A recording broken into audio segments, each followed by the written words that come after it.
It's time to get inside the Giants Huddle. Let's go, let's go, let's go. On Giants.com. I like it, I like it. And the Giants mobile app. Boom, give me some juice. Part of the Giants Podcast Network. Let's roll. Welcome to the Giants Huddle podcast, brought to you by Citizens, the official bank of the New York Giants. Madelyn, Burke, Howard Cross here after a tough Week 1 loss to the Dallas Cowboys on Sunday Night Football. The Giants fall 40-0 at home at MetLife Stadium. Howard, this is a tough way to start the season.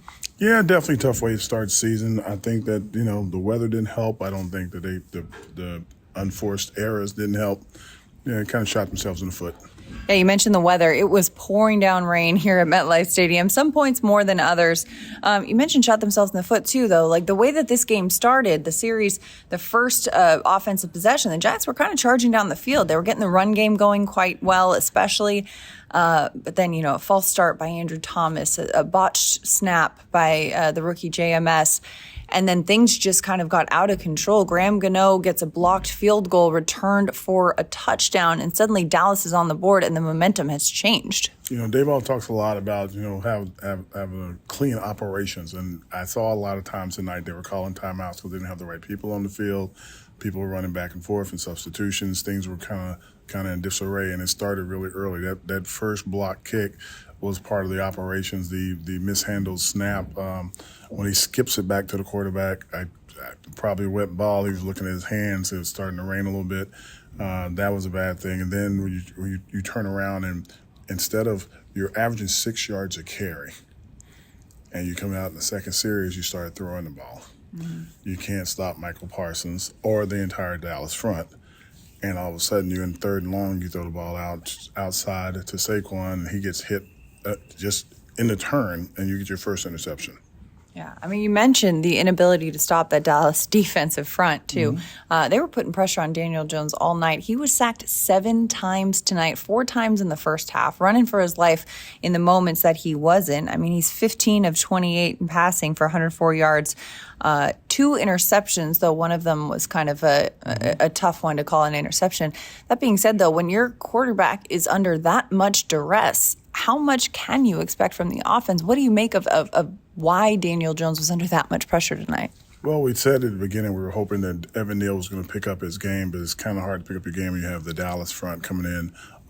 We were hoping for the interior of the line to look a little bit better with Lewinsky and Bredesen, but they started to falter, and it's just a point. You have to be willing to almost fight, like physically fight when things are going bad to try to, even if you're not, so sort winning your plays, you can just be angry enough to try to make something happen. And I didn't see a lot of the fight. They kind of got discouraged early, and they were trying to find their way. This is also a product of being told all year long how great you were, how you guys made the playoffs. You're going to make another big leap. I'm tired of losing. Every year is different. You have to be prepared for the start of the year, and they were not quite mentally prepared. I think Coach will be beating on them about that this next week. You're ready for a change. Payday comes early with Citizens, so go to that retreat. New you moves to the country.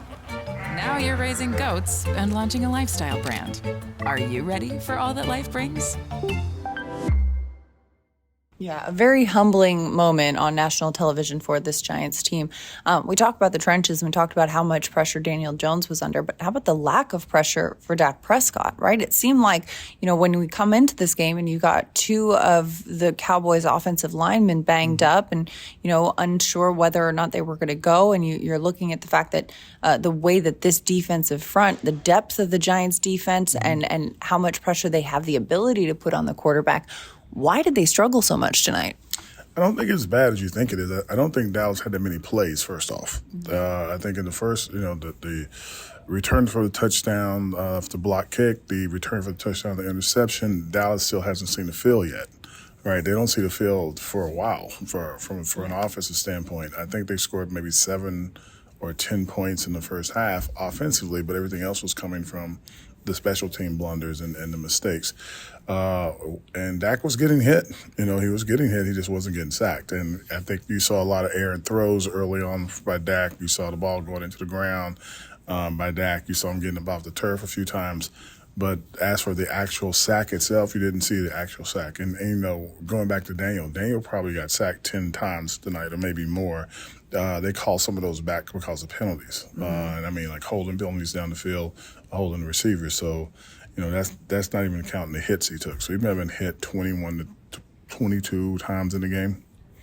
Yeah, no, he definitely got hit. He'll definitely be in the cold tub this week before the Giants head out west. You talk about the penalties, too. The Giants had quite a few of those today. 6 penalties for 72 yards. One of them a big one on Trey Hawkins, the rookie corner.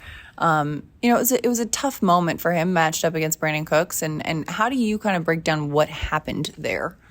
I didn't really see a penalty, so it's kind of hard because basically the way the rule says, if you're running down the field and you're not grabbing, because they were jousting or fighting, and the ball came in the air and they both looked back at the same time. And he wasn't manhandled, pushed or anything. I just think that he was just bigger than Cooks, and it just looked like he was just, imposing his will over Cooks at the moment, and they just threw the flag because he did everything right. Right. Absolutely. And I think some of this too, coming in week 1, game 1, Sunday Night Football, the weight of the moment. You had a beautiful national anthem before the game by Queen Latifah and, and honoring the 9/11 first responders. And there was a lot of gravity to this game as well. Do you think that perhaps, some of the young guys on this team especially might have felt that? Was there a little bit of that in this one as well? Well, I hope not, because the next 3 games will be night games. We'll have a Monday night game, a Thursday night game, so that's not very helpful if the lights going out scares the guys a little bit. So they've had a rough record, or we've had a rough record for a while at night games. So I'm hoping that they somehow, some way can change that. Yeah, it's a tough one. This is the biggest shutout loss in New York Giants opener history, 40-0 at the hands of the Dallas Cowboys. And we've talked about this quite a bit throughout the offseason as well, just the necessity to close the talent gap in the division.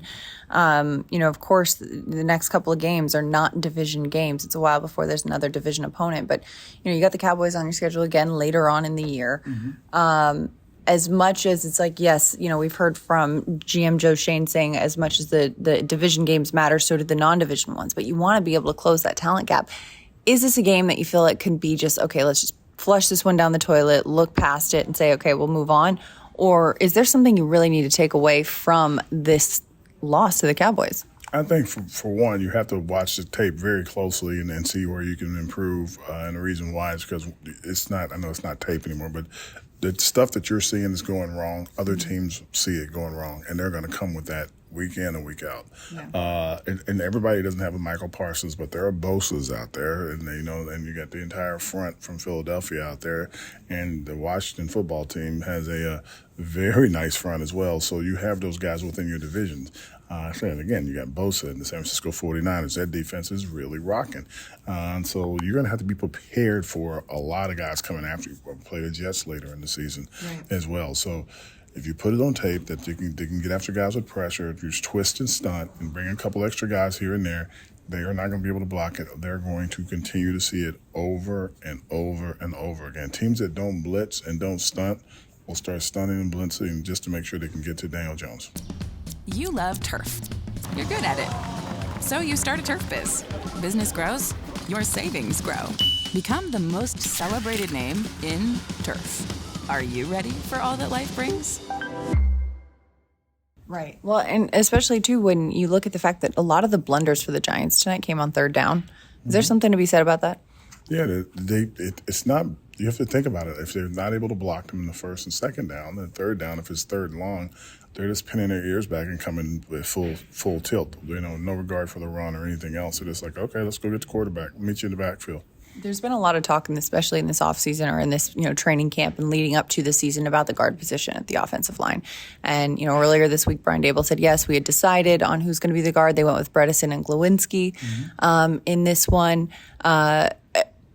When we saw the pressure that Daniel Jones was under, is there something to be said about just the line as a whole, the struggles that we saw there in general? Yeah, I mean, everybody was getting beat. I think Andrew Thomas, after the blocked field goal, probably tweaked his hamstring or something as he was trying to, chase the play down from behind. great effort, but he's not going to catch it. Right. So he was like limping a little bit. Evan Neal was like out there, seemed like he was in a turnstile at some points in the game. He got his ankle taped up too early on in the game at one point. So if they're all nicked up early on, then it doesn't get better because those guys aren't going to say, "Oh, you're hurt, so I'm going to slow down." They pick up the pace. The two guards, and during the run game, they looked okay. During the pass game, I think they got overwhelmed. The two big guys in the middle, Hank's been here, was one time our draft pick, but these guys in the middle have never played against him, so they shouldn't be overwhelmed by him. And there's a lot of sacks coming from a lot of different positions on the field. It wasn't just like they were getting blitzed and the blitzer was sacking them. These were the four guys with a hand in the dirt that were sacking them. Yeah, and this is one of those things, too. I mean, Brian Dable spoke after this one saying, you know what, we're going to have to go back and look at this one, and this is not who we are. That was also the sentiment from Daniel Jones, saying this is not the team, this is not who we are capable of being. We'll see, luckily for them, they got another game next week. You could say that's not who you are, but that's what you put on tape. Right. And whatever you put on tape is who you are that day. You have to go out and change that and change the opinions of everyone. And, the big thing is it's what I would say, you want this to be something you can wash away. You don't want it to be a stain where every time you put the shirt on, you're like, oh, I remember when I did that. So, that's got to be out of the system. So they need to watch and do their corrections and see where they can get better. And they got to get some fight between now and then, between now and next weekend, and want to fight because that should embarrass you and that should hurt your feelings. Right, absolutely. And not just a tough one next week, but, a tough one the next 2 weeks. As you mentioned, this West Coast swing is going to be underway. The Giants heading to Arizona to face the Cardinals. Then they'll be staying on the West Coast for the short week before they face the 49ers on Thursday Night Football.